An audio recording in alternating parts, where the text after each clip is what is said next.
By the end of this video, you will know how to create a form in Notion from start to finish. You will know how to add questions, delete questions, publish your form, and also view the responses. Here I have a new page in Notion, and there are two ways I can add a form. One way is to go to the bottom of the page and click this button here, or I can start writing /form, and then a form database is suggested. So for now, I'm just going to add it by this suggestion. And now I have a space where I can name the database. So for this, I'm just going to say form database. And in the form title, I will call this the friendship form. Next, there is an optional description box in case I want to add more details on this form. And then here is a box where I can change the permissions of this form, but I will return to that later once I have my form questions ready. For now, I'm going to start populating this form with 9 questions. So in this friendship form, the first question I'm going to ask for is the name of the person. I will go over to this menu and choose to make it required. And right now, this is a text box question type. The question types are all in a list here. And with a text box, you can choose to make it a long answer text box with a little bit more space. But for now, just for the person's name, I'll keep it as a normal sized text box. The next question, I'm going to request the email address. So I'll go over here, choose the question type to be an email. And this is really just changing the type of input that is allowed for this question. Again, I will also choose to make it required. Then I'm going to actually duplicate this question and then change the question type to a phone number. And I'll update this title. Now I'm going to add a multiple choice question. So I will click this little plus sign at the bottom of the page and click multiple choice. The question here that I'm going to ask is, are you an introvert or an extrovert? And then I will add options. So the first option is going to be introvert, and then I can add another option by clicking enter on my keyboard. And you can also, for example, if I were to add another option, I can delete this empty option by clicking backspace. There is this little note here that says respondents can select as many as they like, which in this question I only want the respondent to choose one option. So I'm going to go into the options and under max selection choose 1. Okay, and now the person can select only one option of these two. For the next question, I am going to add another multiple choice, and I'm going to again duplicate and ask, how many friends do you have? And for this question, I'll change the answer choices to be ranges of numbers. So I'll do 1 to 3, and then 4 to 6, 7 to 10, and then more than 10. I'm again going to duplicate this question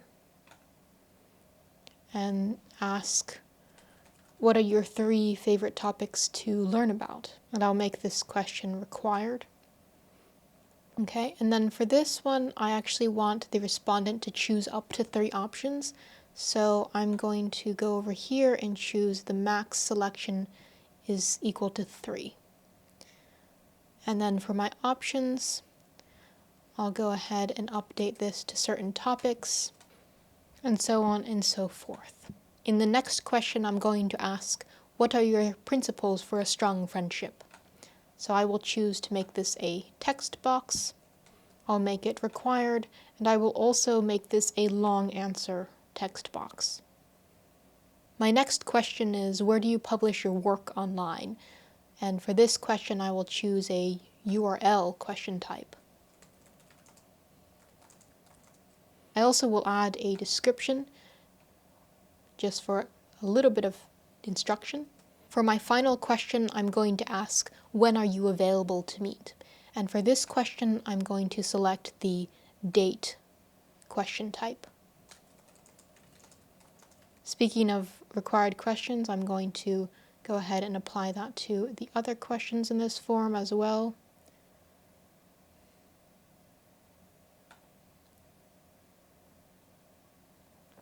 Now those are all of the questions that I'm going to add for now in this form, but as you can see, this blue plus sign in Notion will allow you to keep adding questions. One of the nice features in Notion is this preview option, which allows me to verify that the form is appearing how I intend. So just scrolling down here, I might test that this question only allows one response. I might also test that this one only allows up to 3 options, which it does because once I select 3 options, the other ones just gray out. I also see that for this question, the text box is a little bit larger. And for the final question, if I click on it, I see that it does indeed allow me to select some date. And then it's the end of the form and the person can click submit. Now when you are happy with the questions in the form, you can share it by clicking this blue button here or clicking change. And both of these will go to the same options. Now as a default, the Notion form is set to allow responses from people only in my Notion workspace.